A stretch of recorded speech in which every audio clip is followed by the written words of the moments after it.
Primeiro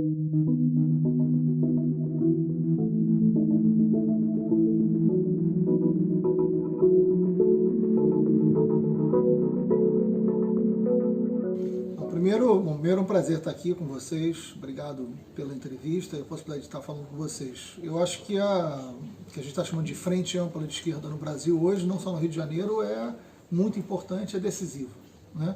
Isso já era há um tempo atrás. Agora, num momento de um governo extremista, de um governo de extrema-direita violento, de uma ruptura democrática no Brasil, por mais que o Bolsonaro tenha sido eleito, eu chamo o governo Bolsonaro de fruto da democracia totalitária, né, que é por trás da eleição você ter um governo totalitário que vai rompendo com processos democráticos importantes do país. Hoje você não precisa de um tanque, ou você não precisa necessariamente do fechamento do Congresso para ter um governo autoritário, é o que a gente tem hoje no Brasil. Então há um risco iminente de ruptura democrática mais profunda no Brasil. É preciso então que as forças progressistas brasileiras entendam a eleição das cidades, a eleição de 2020, como uma eleição muito importante para uma inflexão do processo democrático brasileiro. O Rio de Janeiro ele se torna muito emblemático, não pelo Rio ser mais importante ou menos importante que qualquer outra grande capital, mas o Rio de Janeiro é o berço do bolsonarismo, né, de onde nasce essa força política mais conservadora e que tem o maior retrocesso desde 64 na história do Brasil. Então, uma vitória do campo progressista no Rio de Janeiro, ela pode ser uma vitória muito importante para o restante do país e pode ter um reflexo muito grande para 2022. Mas a experiência de uma frente ampla, reunindo não só o PSOL e o PT, deixando muito claro que eu acho que essa frente ampla tem que ser uma frente contra todo o campo progressista que está contra o governo Bolsonaro, né? Então eu acho que o PCdoB é importante, o PSB é importante, o PDT é importante, partidos inclusive como o PV e a Rede, que muitos podem não olhar no campo progressista, mas eu acho que são bem-vindos para um debate de programa e para um debate de articulação da frente ampla que pode estar sendo feito nas principais cidades.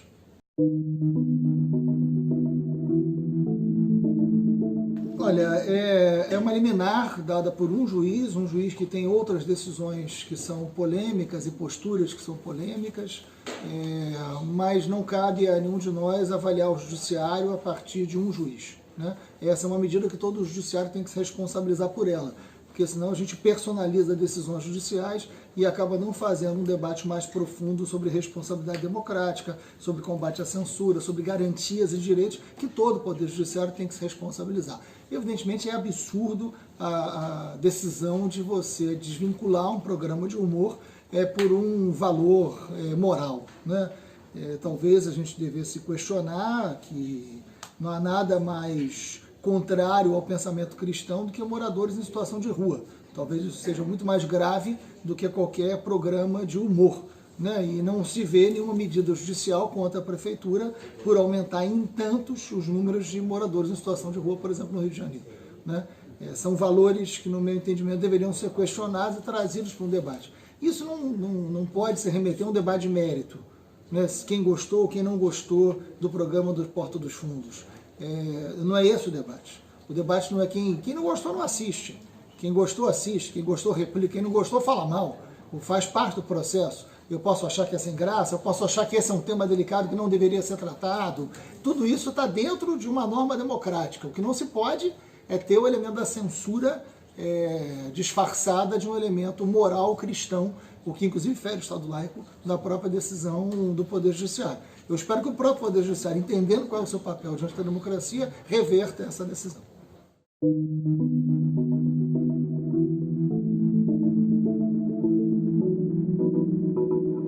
Olha, eu espero que sim, um dos temas que eu vou tratar aqui em Portugal, nos debates, é exatamente que eu acho que essa revolução não pode ser um endereço, né? A revolução não pode ser uma linha de chegada, a revolução tem que ser um processo permanente no nosso dia a dia e a nossa capacidade mais fraterna de nos organizarmos enquanto forças políticas, onde as nossas diferenças elas não podem nunca ser tratadas como maiores do que o nosso desafio perante a ruptura democrática que hoje está colocada no Brasil, né? O Brasil tem hoje um dos governos mais à direita do mundo, hoje é um exponente mundial da extrema-direita, vista como referência da extrema-direita mundial. Então a gente, por mais que dentro das forças progressistas possam ter divergências, elas precisam ser tratadas como menores do que o desafio maior, de entender o que está acontecendo com esse país, porque a situação pode piorar. A gente está no primeiro ano do governo Bolsonaro, o governo Bolsonaro hoje ainda tem 30% de aceitação às medidas mais absurdas. O bolsonarismo sempre teve 10%, chama de bolsonarismo ideias defensoras da ditadura, por exemplo. Sempre foi no campo de 10%, que já seria alto, mas 30%, 32% coloca no lugar do inaceitável. Então é importante que a esquerda tenha um programa para as cidades, é importante que a gente tenha um programa para a economia.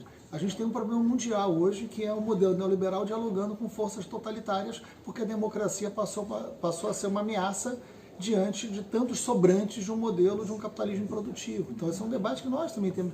Qual é a nossa proposta econômica? Qual é a nossa proposta concreta para a segurança? Qual é a nossa proposta concreta capaz de ser uma proposta que unifique o campo progressista e que chame as pessoas para acreditarem novamente na política? Bolsonaro ganha uma eleição dizendo que a política não presta e que nenhuma política presta, e ele nega a política. O que na verdade é uma farsa, porque ele sempre fez parte da política. Qual é a política que a gente pode apresentar sem que nós sejamos o establishment, sem que nós sejamos a velha política, né? E ele possa ser o novo que nunca foi? De que maneira a gente dialoga com uma população que deixou de acreditar em toda a representatividade política há muito tempo, e não só no Brasil. É preciso fazer algo diferente que a gente fez até hoje, né? Por isso que eu costumo dizer que a nossa democracia não está em nenhum lugar do passado. A nossa democracia está em algo que virá.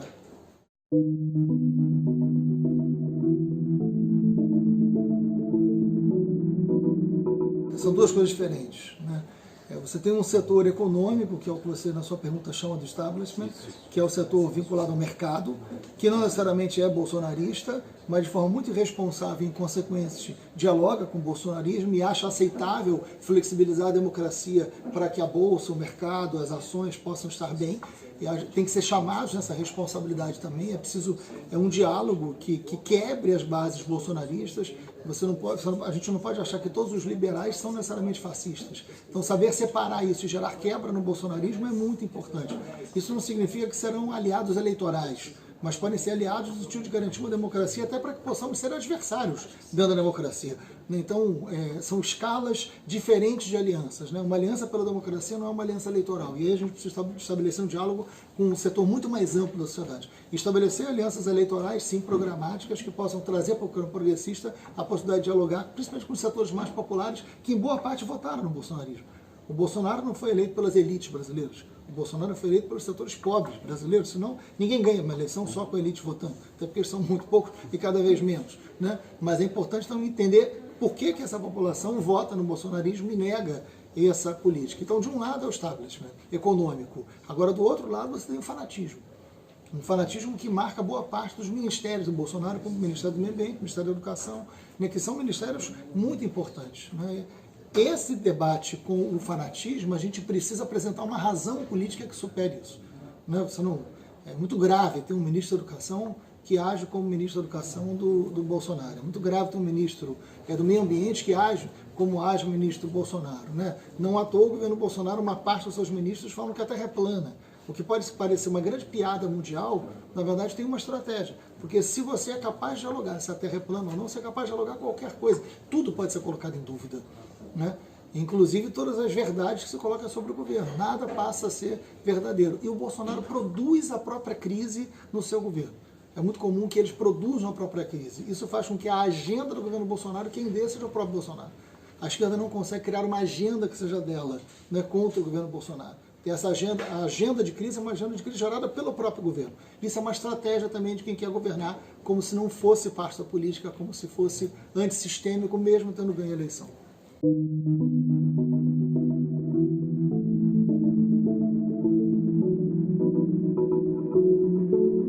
Juiz de garantia é uma emenda nossa, inclusive, né, dentro do grupo de trabalho. Minha, do deputado Paulo Teixeira e da deputada Margarete Coelho. A gente tem plena convicção de que o juiz de garantia, o nome já diz, em vários lugares da Europa ele é garantido. O juiz da investigação não é o mesmo juiz que define o caso. Isso é uma garantia democrática para o Poder Judiciário que a gente precisa muito. Ou seja, não é verdade que aumenta o custo porque os juízes já estão ali, apenas juízes de várias diferentes julgam o mesmo processo. Ele torna o processo muito mais transparente. Cá entre nós, o Poder Judiciário brasileiro carece muito de transparência, carece muito de eficácia, carece muito da possibilidade de você não ter um mecanismo viciado. Um juiz não pode agir como promotor né? E talvez por isso o Sérgio Moro defendesse tanto contra o juiz de garantia, porque ele sempre agiu como um juiz e como um promotor. Isso não pode, isso é muito ruim para o processo democrático brasileiro. O Bolsonaro não vetou, contrariando o interesse do Sérgio Moro, porque ele sabia que ele seria derrotado no Congresso. A força política que a gente conseguiu mover no Congresso, fruto de um debate de 200 dias, o juiz de garantia não foi debatido em 20 dias, foram 200 dias debatendo o pacote anticrime e o juiz de garantia foi aprovado por ampla maioria da Casa. Foi um debate muito profundo, feito com um setor republicano, que não, longe de ser só a esquerda, até porque só a esquerda não aprovaria o juiz de garantia.